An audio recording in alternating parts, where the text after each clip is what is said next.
Niyə partnyorumdan istədiyim davranışa görə bilmirəm?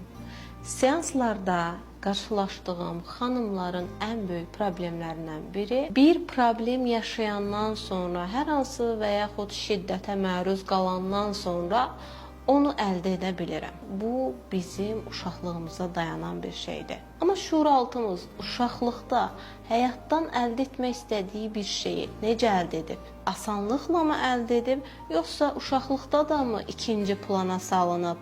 Bir şeyi 100 dəfə dedikdən sonra valideynləri və yaxud ona baxım verən insanlar bunu veribsə, artıq şuuraltı düşünür ki, mənim ən dəyərli bildiyim insanlar mənə bu duyğunu yaşadırsa, mənə dəfələrlə dedikdən sonra verirlərsə, mən buna layiqəm.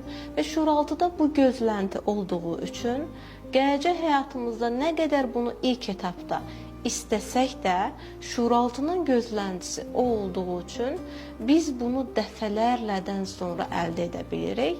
Sonrasında isə qurban roluna girib, daim qarşı tərəfdən şikayət edirik. Niyə mən deyəndə etmir, niyə dostlarına edir, mənə etmir, niyə 100 dəfələrdən sonra edir.